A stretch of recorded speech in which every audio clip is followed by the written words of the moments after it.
प्रश्नावली 9.1 प्रश्न संख्या 15। एक सीधा राजमार्ग एक मीनार के पास तक जाता है। मीनार के शिखर पर खड़ा एक आदमी एक कार को 30 के अवनमन कोण पर देखता है, जो कि मीनार के पाद की ओर एक समान चाल से जाता है। 6 सेकंड बाद कार का अवनमन कोण 60 हो गया। इस बिंदु से मीनार के पाद तक पहुंचने में कार द्वारा लिया गया समय ज्ञात कीजिए। तो देखें, एक मीनार है, ए बी मीनार है एक, और इससे कुछ दूरी पर एक बिंदु डी है जहां पर एक कार है, और मीनार ए बी पर एक व्यक्ति खड़ा है जो डी पर रखी हुई कार को देख रहा है। तो आपको बताया हुआ है कि जब ऊपर से नीचे को देखेंगे तो अवनमन कोण बनेगा, है ना। दृष्टि बिंदु नीचे होगा क्षैतिज रेखा के, तो अवनमन कोण बनेगा। तो देखें, ये हो गई दृष्टि रेखा, तो ए से डी की ओर।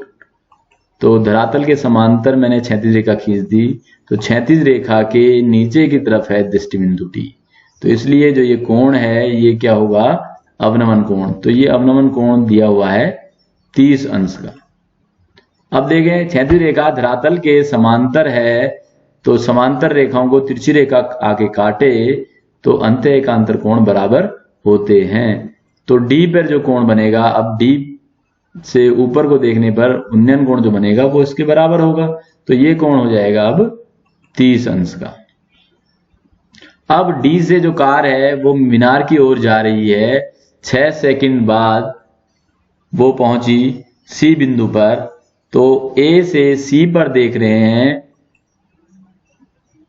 तो अब अवनमन कोण कितना है, 60 अंश का।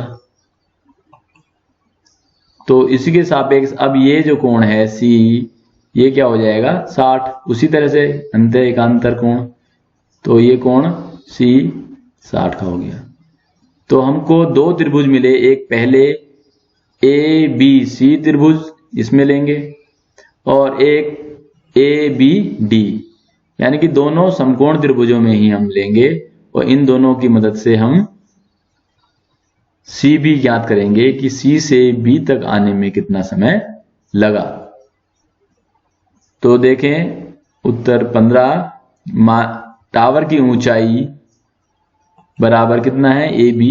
यहां पे मैं मान नहीं रहा, मैं और प्रश्नों में एच और एक्स करके माना है, यहां पे बिना माने कर रहे हैं। देखें किस तरह से होगा।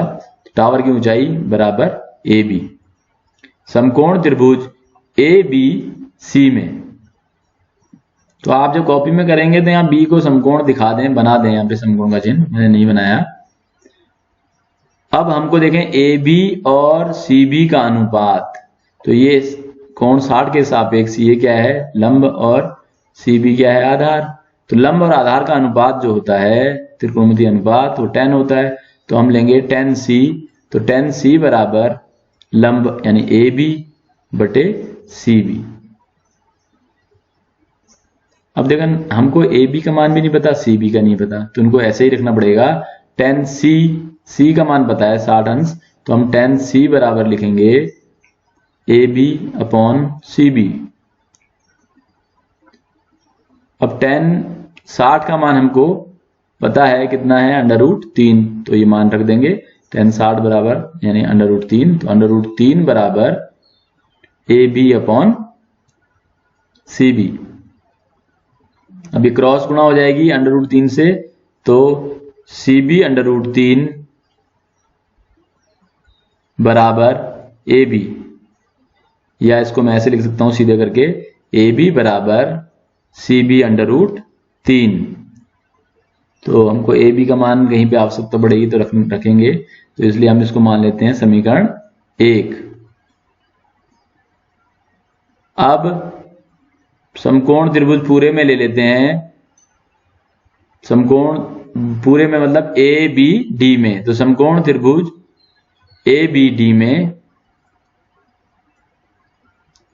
तो डी कोण को देखें, आप चित्र में देख रहे हैं, डी कोण के सामने अब ये हो गया ए बी लंब, और डी से संलग्न भुजा लगी हुई भुजा डी बी बराबर हो गई आधार। तो लिखेंगे 10 डी बराबर A B upon D B. और tan डी का मान 30 है, तो tan 30 बराबर, अब ए बी तो पता नहीं, तो ए बी को ए बी लिखेंगे, डी बी जो है वो लिखा जाएगा कहते हैं 6 प्लस सी बी या सी बी प्लस 6, क्योंकि अब इस समय का अनुपात यहाँ दूरी नहीं दी हुई, तो इसलिए यहाँ पे समय का अनुपात रखेंगे, तो समय सेकंड में दिया हुआ है, तो हमने ये सी बी प्लस 6 रखा, तो जो भी ए बी सी बी के मान आएंगे वो सेकंड में आएंगे, यहाँ पे मीटर में नहीं आएंगे। तो tan 30 का मान रखेंगे हम 1/√3 बराबर A B upon C B plus 6। अब वही फिर बज गुणा, क्रॉस गुणा या कैंची वाला गुणा, ये सी बी प्लस 6 की गुणा 1 में हो जाएगी, √3 की गुणा ए बी में, तो ये हो जाएगा सी बी प्लस 6 बराबर ए बी √3। अब हम देख रहे हैं समीकरण 1 में ए बी का मान हमने ज्ञात कर लिया था, तो वो मान यहाँ पे रख देंगे, तो यहाँ पे लिख देंगे ए बी का मान समीकरण 1 से रखने पर, अगर आप इसको समीकरण 2 मानेंगे तो ऐसा भी लिख सकते हैं कि ए बी का मान समीकरण 1 से समीकरण 2 में रखने पर, तो मैंने यहाँ पे 2 नहीं माना है, मैंने सीधा ही लिख दिया कि ए बी का मान रखने पर। तो ए बी का मान कितना है, सी बी √3, तो लिखेंगे सी बी प्लस 6 बराबर ए बी कितना है, सी बी √3, और ये √3 यहाँ पे है ही, तो ये जल्दबाजी में ऐसा ना करें कि √3 ये छोड़ गया, आपने सोचा कि सी बी √3 तो लिख ही दिया है, लेकिन ये √3 यहाँ पहले से है, ए बी का मान सी बी √3 है, तो वो रखना है।